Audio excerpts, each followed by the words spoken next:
ದ್ವೀಪ ರಾಷ್ಟ್ರವಾದ ಮಾಲ್ಡೀವ್ಸ್ಗೆ ಯಾವುದೇ ಕಷ್ಟ ಬಂದರೂ ಸಹಾಯ ಮಾಡುವಲ್ಲಿ ಭಾರತ ಮುಂದಿರುತ್ತೆ ಅಂತ ಪ್ರಧಾನಿ ನರೇಂದ್ರ ಮೋದಿ ಹೇಳಿದ್ದಾರೆ. ಮಾಲ್ಡೀವ್ಸ್ ಜೊತೆಗಿನ ಭಾರತದ ಸ್ನೇಹ ದಶಕಗಳಷ್ಟು ಹಳೆಯದು ಅಂತ ನೆನಪಿಸಿದರು.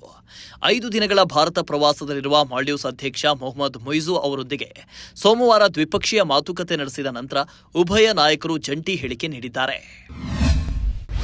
ಠೇವಣಿ ಕಳೆದುಕೊಂಡವರು ಸಂಘಟನೆ ಕಟ್ತಿದ್ದಾರೆ ಎಂಬ ವಿಜಯೇಂದ್ರ ಹೇಳಿಕೆಗೆ ಕಿಡಿಕಾರಿರುವ ಈಶ್ವರಪ್ಪ ಅವರು ಬಿಜೆಪಿ ರಾಜ್ಯಾಧ್ಯಕ್ಷ ಬಿವೈ ವಿಜಯೇಂದ್ರ ರಾಜಕೀಯದಲ್ಲಿ ಇನ್ನೂ ಹೆಳಸು.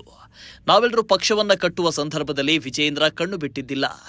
ಬಿಜೆಪಿಯನ್ನ ಅನೇಕರು ಶ್ರಮವಹಿಸಿ ಕಟ್ಟಿದ ಮೇಲೆ ಮೋದಿ ಅಮಿತ್ ಶಾ ಕೃಪಾ ಕಟಾಕ್ಷದಿಂದ ಹೈಕಮಾಂಡ್ಗೆ ಮಂಕುಬೂದಿ ಎರಚಿ ರಾಜ್ಯಾಧ್ಯಕ್ಷರಾಗಿದ್ದಾರೆ. ಇದೀಗ ಪಕ್ಷ ಇವರ ಕೈಯಲ್ಲಿ ಸಿಕ್ಕು ಹಾಳಾಗ್ತಿದೆ ಅಂತ ಕಿಡಿಕಾರಿದ್ದಾರೆ. ರಷ್ಯಾ ಸೇನೆ ಕೊಡುತ್ತಿರುವ ಏಟಿಗೆ ಬೆಚ್ಚಿ ಬಿದ್ದಿರುವ ಉಕ್ರೇನ್ ಇದೀಗ ಪರದಾಡ್ತಿದೆ.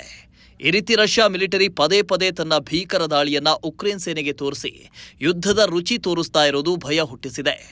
ಅದರಲ್ಲೂ ಉಕ್ರೇನ್ ರಾಜಧಾನಿ ಮತ್ತು ಸುತ್ತಮುತ್ತಲ ನಗರಗಳನ್ನೇ ಟಾರ್ಗೆಟ್ ಮಾಡಿ ಭೀಕರ ಡ್ರೋನ್ ದಾಳಿ ನಡೆಸಲಾಗ್ತಾ ಇದ್ದು, ಈಗ ಕೂಡ ಅಷ್ಟೇ ರಷ್ಯಾ ಸೇನೆ ಹಾರಿಸಿದ ಡ್ರೋನ್ಗಳ ಹಾವಳಿಗೆ ಇದೀಗ ಉಕ್ರೇನ್ ಸೇನೆಗೆ ದೊಡ್ಡ ಆಘಾತ ಸಿಕ್ಕಂತಾಗಿದೆ. ಸಿಎಂ ಬದಲಾವಣೆ ಕುರಿತು ರಾಜ್ಯ ಕಾಂಗ್ರೆಸ್ನಲ್ಲಿ ಗುಸುಗುಸು ಚರ್ಚೆ ಶುರುವಾಗಿದೆ. ಈ ಬೆನ್ನಲ್ಲೇ ಎಐಸಿಸಿ ಅಧ್ಯಕ್ಷ ಮಲ್ಲಿಕಾರ್ಜುನ್ ಖರ್ಗೆ ಅವರನ್ನ ಕೆಪಿಸಿಸಿ ಅಧ್ಯಕ್ಷರಾದ ಡಿಕೆ ಶಿವಕುಮಾರ್ ಅವರು ಭೇಟಿ ಮಾಡಿರೋದು ಹಲವು ಅನುಮಾನಗಳಿಗೆ ಕಾರಣವಾಗಿದೆ.